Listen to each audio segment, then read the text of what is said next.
Hi, I'm Scott Hardy, founder and president of Top Class Actions. We receive hundreds and hundreds of questions every single month. You can email us questions, questions, at topclassactions.com. That's questions at topclassactions.com. Every single email is reviewed by Nicole or one of our wonderful TCA staff members, and every single one is replied to.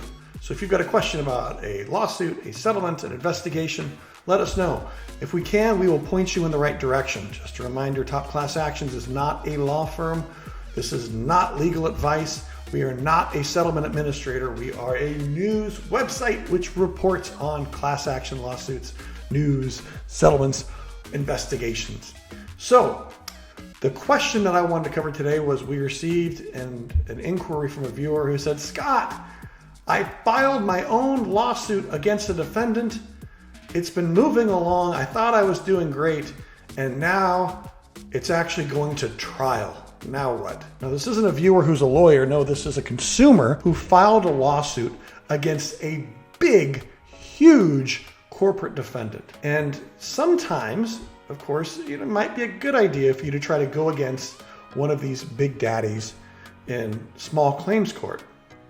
In this instance, I think that they made a mistake. And that's because, one, they tried to represent other people, not just themselves. Two, they ended up trying to go after way too much money. Originally, their claim was thousands of dollars. And if you have an individual claim against someone for single-digit thousands of dollars, then you really should do your best to try to get that defendant to settle with you individually. See if you can meet them in the middle.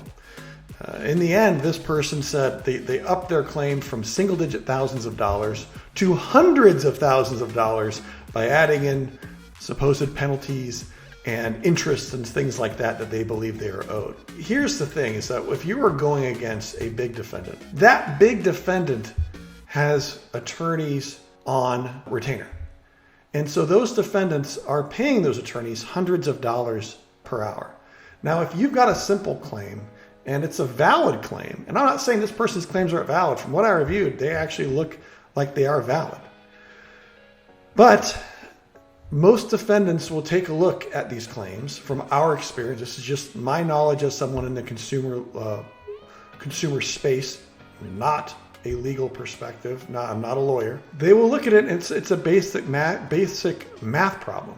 And they'll say, well, I can fight these claims from this person and pay our lawyers tens of, thousands of dollars, thousands of dollars, or I can write this defendant a check for a couple $1,000s.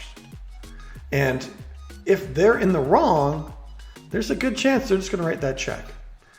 But when you go ahead and balloon your claim against that defendant up to tens of thousands of dollars or hundreds of thousands of dollars, you make it very hard for them to settle. So if you are an individual consumer and you've been wronged, I always will tell you right from the bat, you shouldn't necessarily sue, especially by yourself.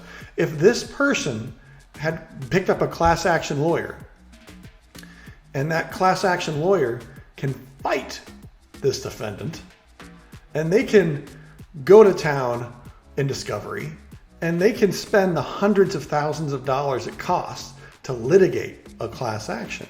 And that's what the class action lawyer is going to do. Sometimes it's going to cost that class action lawyer millions of dollars to litigate the case, to eventually get it settled. But you as an individual, if you have a claim escalated with that defendant, try to find an executive that you can email. Go through Twitter, go through Facebook, go through Instagram. See if you can get somebody that will care and return your messages and resolve your issue.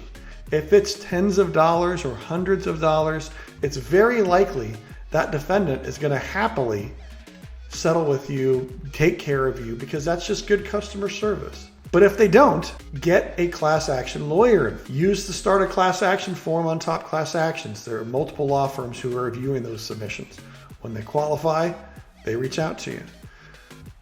Take a look at the investigations that are on Top Class Actions. See if one of those impacts you. Submit your questions. We'll get them answered as best we can, and you'll see me again. Thanks for watching.